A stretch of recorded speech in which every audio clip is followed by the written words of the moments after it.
Now, if I mess up, you gotta delete the video. We gotta shake on that right now.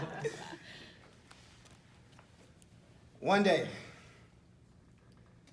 I woke up to the brightness of the sun's rays, embracing my nappy head, morning breath, and crusty eyes. I had slob going down the side of my face. I stretched, rubbed my belly, scratched my behind, then began moving at a sluggish pace until, all of a sudden, life began sprinkling salt upon my entire existence. The calm turned into a panic. I realized despite setting 6 alarms, I still fell victim to the snooze button. In that moment, my entire life was slapped with shame and disappointment. I started rushing, one leg in my pants, stumbling, struggling, trying to come to terms with the fact that it was a school day even though I wished that it wasn't. One day, I was running late. It's one of those days where I left home with wrinkled clothes and eyes still crusted. It's one of those days where I left home knowing that it was likely that I was forgetting something.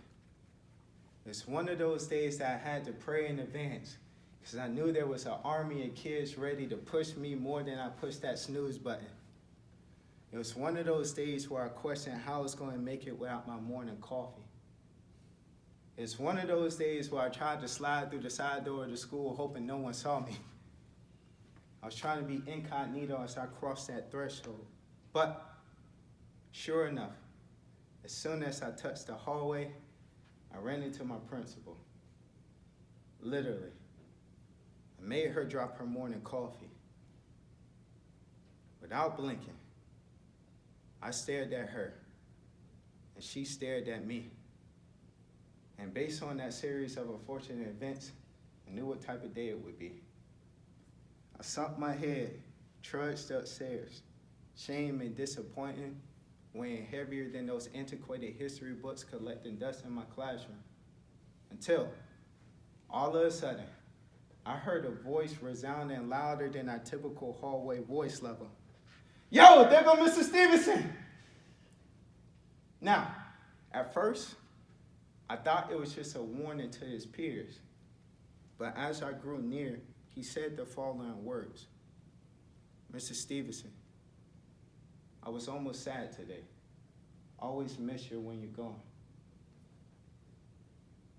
In that moment, his words made me feel appreciated. In that moment, his words made me feel like my presence actually mattered. It's one of the feelings that I learned to grip with a tight hold because teaching had taught me that feelings like that don't last too long, especially considering that same day, that same student stood in the middle of class before his peers and he questioned the purpose of his learning perspective. He said it was stupid and that he'll never use it in the real world. And in that moment, I didn't have the energy to fight. In that moment, I told him he was right and continued on with my lesson. But who would have thought that one day we would read the diary of Anne Frank? One day we would talk about how writing can be used as a tool to change narratives. It felt like Freedom Writers 2, only there's a young, handsome black male teacher in this sequel. One day, I would assign them the task of writing their own diary. And one day, that same student would turn in his project.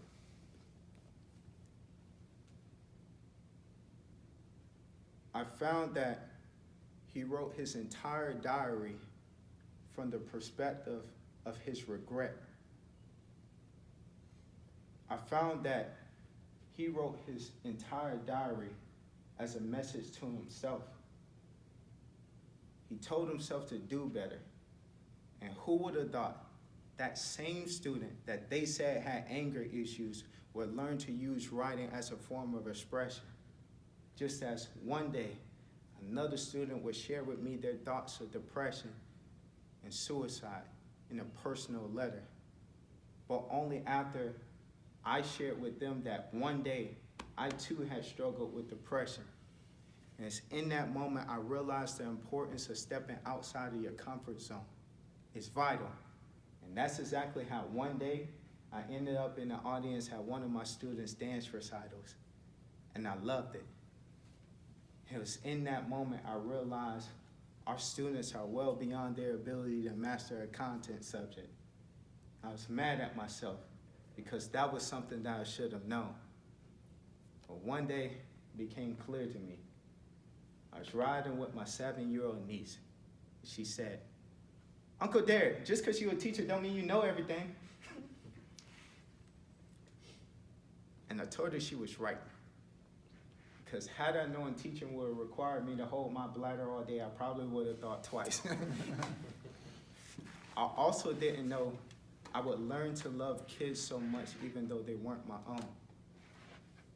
I didn't know colleagues would turn into family, the school my home.